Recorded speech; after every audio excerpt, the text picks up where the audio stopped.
राधे राधे दोस्तों, श्री गणेशाय नमः। आज मैं आपको निर्जला एकादशी की जो विधि होती है वो बताने वाली हूँ।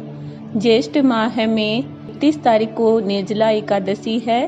इस दिन हम सुबह जल्दी उठते हैं, स्नान करते हैं। तीर्थों का जल हमारे घर पे रहता है, तो तीर्थों का जल और तिल डालकर स्नान करते हैं और उससे पूजा पाठ फिर करते हैं। फिर अपना जो लड्डू गोपाल होता है कृष्ण भगवान, उनको नहवाते हैं, पंचामृत से नहवाते हैं। जैसे पंचामृत कच्चा दूध होता है, दही होता है, शहद होता है, बूरा होता है, घी होता है, इससे स्नान करवाते हैं। फिर शुद्ध जल से स्नान करवाते हैं। गंधोदक स्नान करवाते हैं। गंधोदक स्नान क्या होता है? जैसे चंदन होता है और इत्र होता है, उसमें गंगा जल होता है और सारे दूध, दही, कच्चा दूध, रोली, सब पुसब, दूब सब मिलाकर फिर हमारे भगवान को स्नान करवाते हैं। क्योंकि गर्मी के टाइम हमें ठंडी चीज़ों का और ठंडे कूलर, एसी, पंखे की हवा चाहिए, वैसे ही हमारे भगवान को भी रखना चाहिए।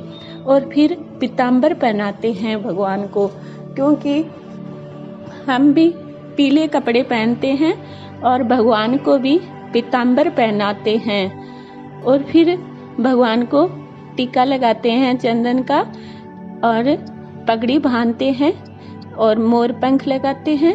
और फिर तुलसी, जैसे पहले दिन से तुलसी तोड़ के रखते हैं, क्योंकि तुलसी एकादशी को नहीं तोड़ी जाती है, क्योंकि कृष्ण भगवान तुलसी के साथ में रहते हैं, इसलिए उस दिन पूजा होती है। दीपक जला सकते हैं, लेकिन उस दिन तुलसी नहीं तोड़ सकते हैं।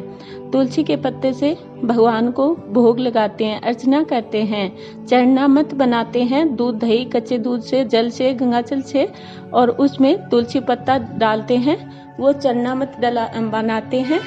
फिर हम जब पूजा पाठ करते हैं तो वो चरणामृत लेते हैं, सबको भी बांटते हैं। और पीताम्बर पहनाते, टीका लगाते हैं। चावल एकादशी को नहीं चढ़ाते हैं। एकादशी मतलब 10वीं के दिन से ही चावल वर्जित होता है। 10वीं को हम एक टाइम ही खाना खाते हैं और शाम अगर नहीं खाते हैं, अगर नहीं रहा जाता है तो शाम के टाइम, शाम होने से पहले ही खाना खा लेते हैं। 10वीं के दिन हम वैसे तो एक टाइम खाते हैं, अगर शाम होने से पहले खा लेते हैं, शाम के बाद में खाना नहीं खाते हैं। और 11 को हम चावल वर्जित होते हैं, तो द्वादशी को हम जब 12 को पालना खोलते हैं तो उसमें चावल दाल बनाते हैं। इसलिए भगवान के चावल दाल का, रोटी सब्जी का भोग लगाते हैं तुलसी पत्र रख के, तो इसलिए पालना खोला जाता है, तो इसलिए चावल बनते हैं। हाँ, जब पूजा पाठ करते हैं तो शामक का चावल हम ले सकते हैं। कथा सुनते हैं उस टाइम, गुड़ शामक का चावल, उससे कथा सुन सकते हैं। फिर हम जैसे चौकी पे भगवान को पीला वस्त्र बिछा के फिर उस पे भगवान को बैठा लेते हैं और फिर सारे देव देवताओं को सबको बैठाकर फिर जैसे अग्नि में गाय का कंडा होता है, जैसे आरण्या या छाना बोलते हैं उनको, वैसे गाय का कंडा भी बोलते हैं, थेपड़ी भी बोलते हैं, तो उनको हम चूल्हे में जला देते हैं। फिर अंगारे बन जाते हैं खीरे, तो उनको हम एक या तो तांबे का पात्र बनाते हैं या फिर मिट्टी का पात्र होता है, उसमें हम उसको रखते हैं और फिर एक हवन सामग्री हमारे घर पे ही तैयार करके रखते हैं, जैसे तिल, जौ और नारियल, बूरा, घी, शहद, गूगल, लोबान, कपूर, ऐसी चीज़ें हम घर पे मंगाते हैं। और जैसे तिल को धो लेते हैं, जौ को धो लेते हैं, और ऐसे सारी चीज़ों को धो के, घी, चावल सबको, जैसे जौ को सबको धो लेते हैं, फिर उनको सुखा लेते हैं। सुखा के फिर थोड़ा सा हल्का सा पीस के फिर हम उनको नारियल को पीस के और जैसे बूरा और घी मिलाकर उसको रख लेते हैं एक डब्बे में भर के। फिर जैसे भी हम जैसे हवन प्रोग्राम करते हैं उसमें हम हवन करते हैं। जैसे एकादशी का हवन होता है तो उसमें हम जैसे चावल नहीं पूरते हैं, तो इसलिए उसमें तिल, ये मतलब कपूर, गोगुल, लोबान, ये शहद, बूरा, दूध, दही, फल सारे जैसे हवन में पूर देते हैं और स्वाहा स्वाहा बोलकर आहुति देते हैं। अगर कहीं पे हवन होता हो तो अगर हम हवन के अलग साइड में बैठे होते हैं तो भी हमें जैसे जो आर्यजन होते हैं, जैसे पंडित होते हैं, गुरुजन होते हैं, वो स्वाहा बोलते हैं तो हमें भी स्वाहा बोलना चाहिए। तो इसलिए हम स्वाहा बोल के आहुति देते हैं।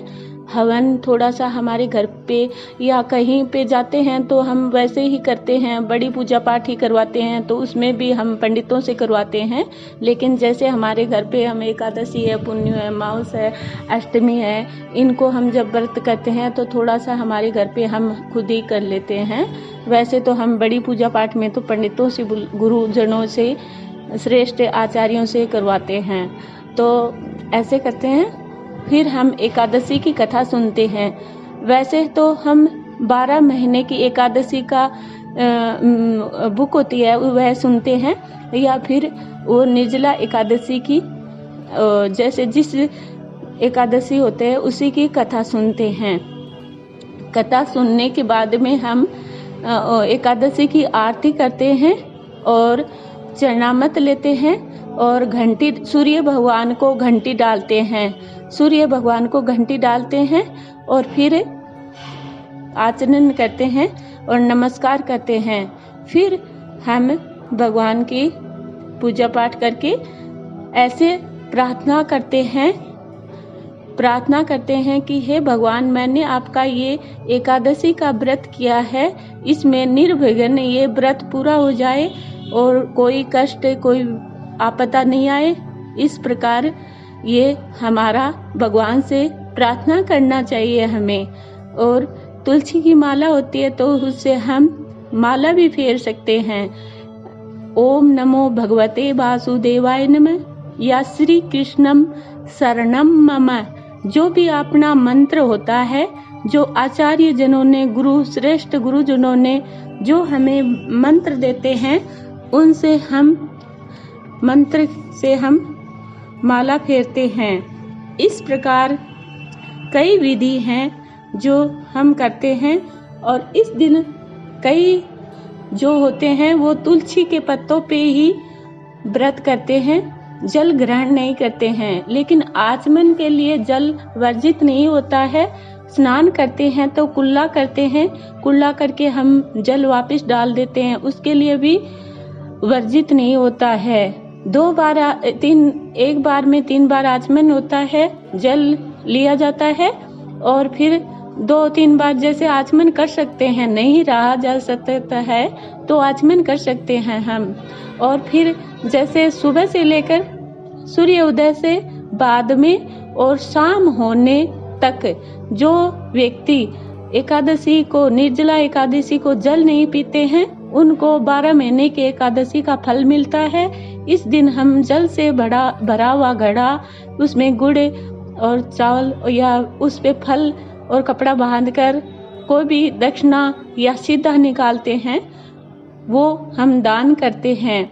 इससे हमें धर्म होता है। मीठे शरबत का भी दान करते हैं। जो भी जैसी श्रद्धा होती है वैसे ही हम दान करते हैं।